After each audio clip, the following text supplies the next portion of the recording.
নমস্কার বন্ধুরা, আমার চ্যানেলে তোমাদেরকে অনেক অনেক স্বাগত। আজ আমি একটু অন্যরকম ভিডিও করব। যেমন বাড়িতে লাগিয়েছিলাম নানান রকমের গাছ।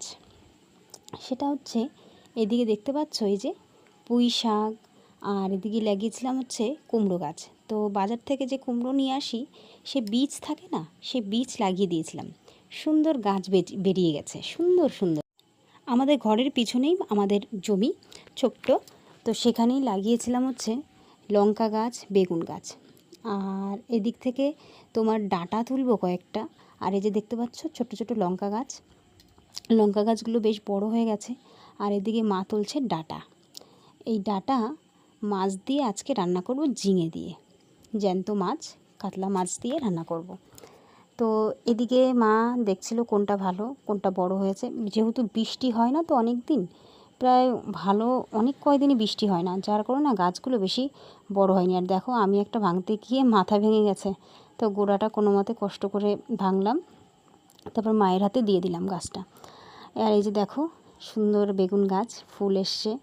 আমি কদিন বাড়ি ছিলাম না, তো জল দেওয়া হয়নি, মা দিতে পারছিল না, যেহেতু অনেকটা দূর, তো ঘর থেকে বয়ে জল দেওয়াটা কষ্ট হয়ে যায়। আর এই যে হচ্ছে কুমড়ো গাছ।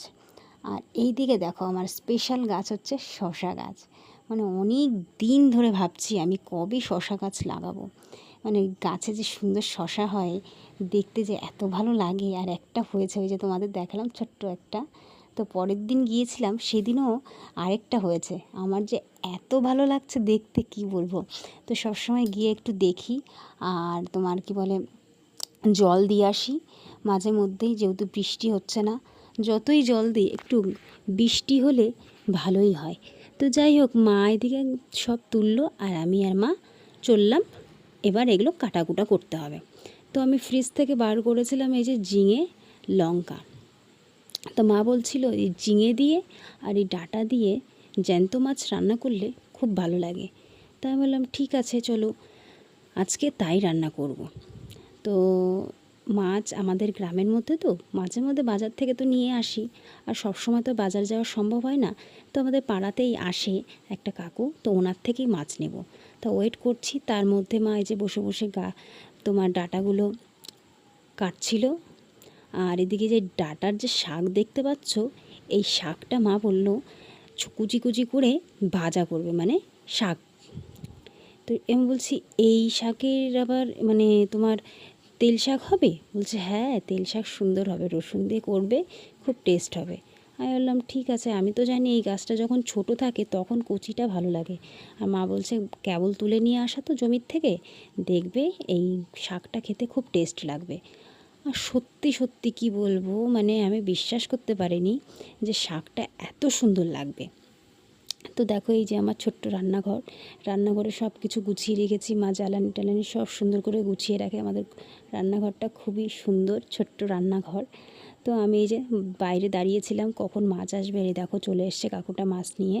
তো এখানে রুই মাছ ছিল, কাতলা মাছ ছিল, আর মানে 5 রকমের মেশালি মাছ ছিল। তো কী মাছ নেব নেব ভাবছি, তো লাস্টে নিলাম হচ্ছে এই কাতলা মাছটা। তা কাকুকে বললাম যে মাছটা তুমি কেটে দাও, বটিটা দেখেছো কত বড়। আর এই মাছ যদি নিজেদের বাড়িতে বটিতে কাটি, ভালোভাবে কাটা হয় না। তোমার যে কাঁটাগুলো থাকে মাছের, সত্যি কথা বলতে কাটা যায় না, খুব অসুবিধা হয়। তো যাই হোক, উনি মাছটা সুন্দর করে পিস পিস করে কেটে দিল। তারপরে দেখো এক এক করে মাছগুলো ধুয়ে নিলাম। মাছটা একদম জ্যান্ত ছিল, মানে একদম পুকুরের মাছ। এই মাছগুলো খেতে কিন্তু খুবই ভালো। আর সত্যি কথা বলতে এই যে রুই মাছ, আমরা বড় বড় মাছ খাই, এই মাছ সব সময় ভালো লাগে না, মাঝে মধ্যে ঠিক আছে। আর এই মাছটা তো মানে পুকুরের মাছ। আমার শাশুড়ি মা মানে কি বলবো, ওনার কাছে বড় মাছের থেকে এইসব মাছ, তারপরে পোনা মাছ, তারপরে আরও ছোটো ছোটো কী মাছ থাকে, সেই মাছগুলো খেতে খুব পছন্দ করে। মাঝে মধ্যেই বলে এই মাছটা খাবে, কিন্তু আমার বর আবার খেতে চায় না, মানে ওনার ছেলে একদমই খেতে চায় না। তা আজকে আমি যে এইভাবে রান্না করছি, তাও খাওয়ার সময় বলবে কেন এই কাতলা মাছ আবার এইভাবে রান্না করে, কেন ঝোল করতে পারোনি মশলা দিয়ে। মানে স্পেশাল একটু মশলাপাতি খুব পছন্দ করে, মশলাপাতি পছন্দ না, মানে একটু তরিদারো করে রান্নাটা পছন্দ করে। তো যাই হোক, এদিকে মাছগুলো দেখো আমি ভাজা করে নিয়েছি। আর সত্যি কথা বলতে দেখো, বরফের মাছের একরকম টেস্ট হয়, আর একটু যেটা জ্যান্ত মাছ থাকে মানে মাছটা ভালো থাকে সেই মাছের একটু স্বাদ আলাদা হয়। বলে তো লাভ নেই, দু মাছের দু রকমের স্বাদ। তো যাই হোক, আমি প্রথমেই রান্না করেছিলাম হচ্ছে ওই শাকটা, ডাঁটা শাক তুলে নিয়ে এসেছিলাম। সেই শাকটাই মা কুচি কুচি করে কী সুন্দর করে কেটে দিয়েছে মা। তো সেটাই প্রথমে বসিয়ে দিয়েছি। ফোড়নে দিয়েছিলাম হচ্ছে তোমার রসুন আর শুকনো লঙ্কা ফোড়নে দিয়েছি। রসুনটা একটু তেল ভাজা ভাজা হলে তারপরে দিয়ে দিয়েছিলাম কাঁচা লঙ্কা চিড়ে। কাঁচা লঙ্কা দেওয়ার পরে পর্যাপ্ত পরিমাণে দিয়েছিলাম একটু হলুদ আর একটু লবণ। লবণটা দেওয়ার পরে তারপরে আমি দিয়ে দিয়েছি শাকটা। দেখেছো শাকটা কী সুন্দর কুচি কুচি করে কেটে দিয়েছে মা। সত্যি কথা বলতে মা আমাকে সব কিছুই কেটে কুটে দেয়। মাঝে মধ্যে যখন বাইরের কাজ থাকে তখন উনি ওইদিকে করে, তখন আমি কেটে কুটে নিই। অনেক কিছু রান্না করা থাকলে তখন উনি আমাকে গুছিয়েই দেয়, সব কিছু হাতের কাছে গুছিয়ে দেয়, আমার তাড়াতাড়ি রান্নাও হয়ে যায়। তো শাশুড়ি বৌমা যদি সব কিছু মিলেমিশে করা হয় না, এর থেকে আর কিছু লাগে না। তো যাই হোক, এদিকে আমার মোটামুটি শাকটা হয়ে গেছে। তারপরে বসিয়ে দিয়েছিলাম হচ্ছে তরকারি। তো ফোড়নে দিয়েছিলাম হচ্ছে জিরে আর একটা শুকনো লঙ্কা, আর দিয়েছিলাম পেঁয়াজ। তো অনেকেই পেঁয়াজ দেয় না এই তরকারিতে, কিন্তু আমি পেঁয়াজটা দিই। আর আজকে পেঁয়াজে দিয়েছিলাম, পেঁয়াজ ভাজার পরে দিয়েছিলাম হচ্ছে একটু আদা আর একটু জিরে। কি মনে হলো একটু এই মশলাটা বেটে দিই। মাই বলছিল যে এইটা দাও, ভালো লাগবে। তা আমি বললাম ঠিক আছে তাহলে এইটাই দিই। তো এইভাবেই করেছিলাম, ঝিঙে দিয়ে এই ডাঁটা দিয়ে মাছ দিয়ে তরকারি। তো যাই হোক, এদিকে লঙ্কাটা দেওয়ার পরে মশলাটা দিয়ে দিয়েছিলাম। মশলাটা ভাজা ভাজা হয়ে গেলে দিয়ে দিয়েছিলাম সবজি কটা।